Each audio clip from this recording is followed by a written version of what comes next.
Hola, soc en David Caballero, el xef de Bon Preu Esclat, i avui us porto una recepta de cuina d'aprofitament. Aprofitarem unes llegums cuites, en aquest cas unes llenties, i farem unes hamburgueses de llenties. Bé, doncs aquí tenim unes llenties que vam coure l'altre dia, ens n'han sobrat unes quantes, i la idea és buscar un plat d'aprofitament d'aquestes llegums, per no tornar a fer el plat que potser ja havíem fet. Com hem bullit aquestes llegums? En aquest cas unes llenties. Podem posar-les amb remull o no. Es couen igual, el que passa que si les posem amb remull, amb aigua, una horeta o així, ajudem a que la cocció sigui molt més ràpida. Sempre partirem també d'aigua freda. Començarem amb l'olla amb aigua freda, fiquem la llentia i li donem foc. El bull ha de ser pausat, no molt fort, perquè si no es piquen entre elles i se'ns trenquen. I la sal sempre la ficarem al final, cap als 5-10 minuts últims, per evitar que es despallofin. En aquest cas no li posem bicarbonat, no li cal. És una cocció molt ràpida, segurament la llentia és la llegum més fàcil de coure, i les tindrem aproximadament, depenent molt de l'aigua, depenent del tipus de llenties, entre 35 a 1 hora aproximadament. Un cop les tinguem, les deixem refredar amb la seva aigua i en aquest cas les tenim aquí escorregudes perquè la recepta que avui volem fer les necessitem ben seques. Començarem preparant les hamburgueses. El primer que farem serà començar a triturar aquestes llenties o xafar-les, perquè tampoc no volem fer una pasta, sinó que el que volem és que alguna ens quedi sencereta per tindre una mica de textura. Jo en aquest cas ho faré en un processador d'aliments, però ho podem fer, si volem, amb una forquilla, xafant-les, o també podríem, amb les mans, barrejar-ho. No hi ha cap problema. Ficarem les llenties al processador d'aliments i li anirem posant la resta d'ingredients.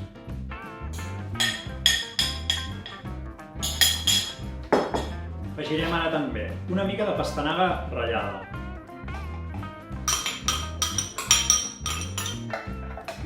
Ficarem unes fulles de julivert. Ficarem també un dent d'all sencer, el tallarem una miqueta per ajudar que es trituri molt millor. Ficarem una culleradeta de concentrat de tomàquet, un parell de culleradetes, una mica de comí en pols. Això és una mica al gust, com us agradi. Si us agrada més gust a comí, podeu canviar les espècies.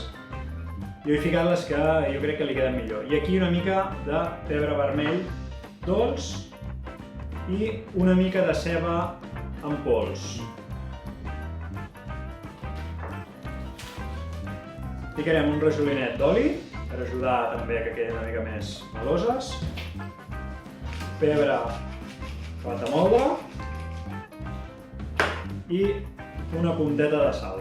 No molta perquè les llenties ja n'hi havien posat. I ara el que farem serà agafar i li donarem unes quantes voltes perquè comenci a triturar, anirem barrejant perquè ja us dic, el que vull també és aconseguir una massa que pugui treballar amb les mans però que tingui alguna llentia gran perquè ens doni aquesta textura.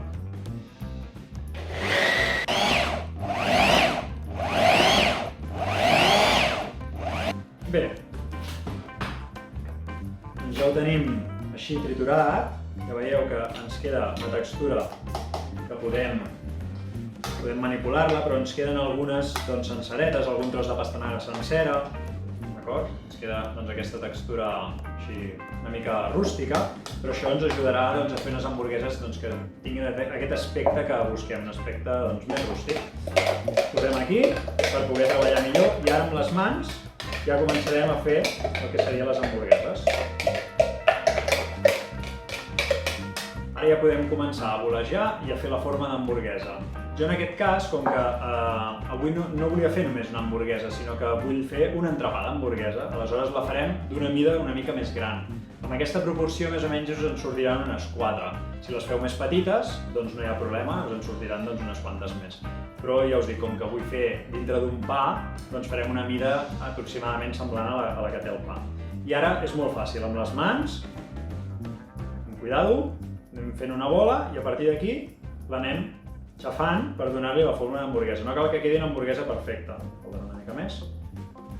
Si aquí volguéssiu que ens quedés molt més compacte, li podríem posar una mica de farina d'arròs, farina d'avena, podríem fer sense problemes. Podríem ficar també ou, però jo avui les volia fer totalment veganes i sense gluten, per tant, doncs les farem sense res. I les anem posant aquí les 4.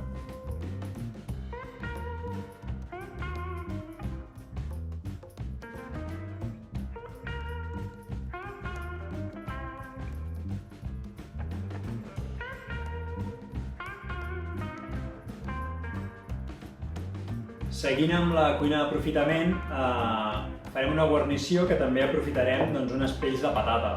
En aquest cas, ahir vam fer unes patates fregides, les vam pelar i amb les pells, en comptes de tirar-les, el que farem és aprofitar-les. Farem unes pells de patata al forn molt cruixents i ens servirem d'una guarnició perfecta per a la nostra hamburguesa. El que hem fet és posar-les amb aigua, perquè no ens torni negre, i ara el que hem fet és escórrer-les. I ara l'únic que fem és posar-les en una safata de forn, les estendrem bé i els hi ficarem espècies. En aquest cas, només li posarem curri, sal i pebre. Ens fiquem una mica les mans. Podríem fer-ho fregit també, és una opció. El que he volgut que siguin una mica més saludables i per això les faig al forn. Les extenem bé, hi posem oli, fiquem una mica de pebre, podríem posar unes herbes fresques, uns alls. Aquí l'única cosa que busquem ara és una patata així al forn, ben cruixent. Posem la sal i posem, en aquest cas, una punteta de curri. I ara ho remenem bé i ho portarem al forn a 180 graus fins que veiem que estan ben cruixents. Les remenem una mica perquè s'impregnin bé.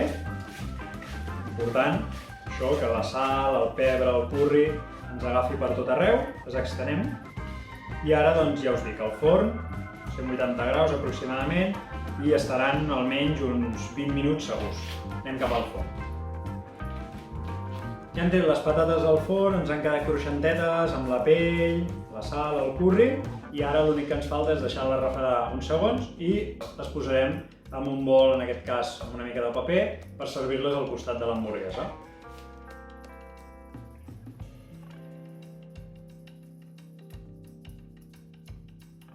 Prepararem una guarnició per la nostra hamburguesa. És una guarnició que anirà a sobre i és una mena d'amanida de col, però feta una mica a la meva manera. Aprofitarem una col lombarda que ens va quedar d'una amanida. Aprofitarem també pastanaga ratllada que ens ha sobrat de l'hamburguesa d'abans, una mica de julivert, una mica de pasta de tajín, que és una pasta de sèsam, s'utilitza sobretot en l'hummus, nosaltres la posarem aquí, i va molt bé en la llentia, i una mica de llima. Començarem tallant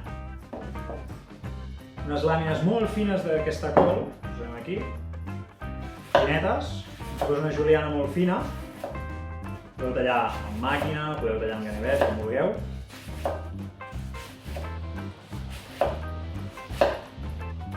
I ara barrejarem la resta d'ingredients.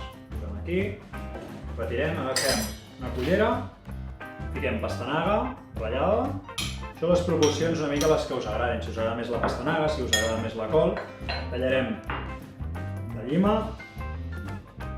posem una mica de suc, vermut, fiquem el julivert, podeu posar també coriandre si us agrada, i la pasta de sèsam, punteta d'oli i punteta de sal. I això ara ho remenem i ho deixarem reposar més o menys uns 30 minuts perquè la llima i la tajín s'impregni bé i ens quedi una amanida així bastant flonja. I la deixarem a la nevera durant aquest temps. Que ho tenim ben barrejat. Doncs anem a la nevera mitja horeta més o menys. Ara ja ens han passat una estoneta a la nevera aquestes hamburgueses i l'única cosa que ens falta abans de muntar el plat és marcar-les. Les podem coure al forn si voleu, fiquem una mica amb la mateixa safata, una miqueta d'oli i les podem coure al forn, però en aquest cas les farem a la paella. Encenem la paella, li posarem una punteta d'oli, les agafem amb compte i l'anem marcant. La pressionem una miqueta perquè tota la superfície ens faci una bona crosta i la deixem uns 3-4 minuts que faci aquesta crosta i després la girem. Bé, la girarem amb molt de compte i la marquem per l'altre cantó. 4 minuts més. Ara ja la tenim marcada pels dos cantons, la reservarem i ja anirem a muntar el nostre entrepà d'hamburguesa.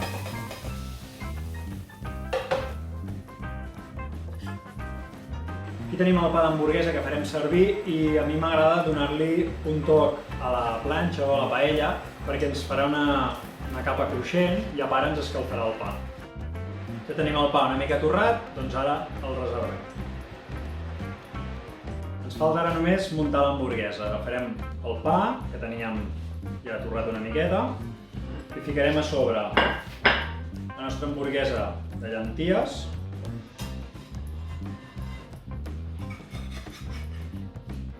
Posarem a sobre.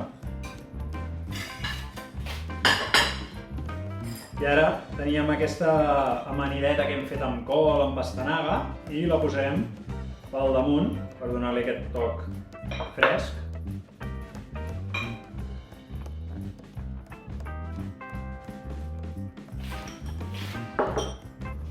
Bé, l'única cosa que ens falta és tapar-la i ja podem servir la nostra hamburguesa de llenties amb pell de patata. Sobretot, l'important d'aquesta recepta és que és una cuina d'aprofitament. Hem aprofitat unes llenties, una col, una pastanaga que ens havia sobrat, unes pells de patata, i la idea és això, poder fer un plat diferent de coses que ens han sobrat del dia abans. Espero que us agradi, espero que la disfruteu, que la pugueu fer a casa i ens veiem a la propera. Gràcies!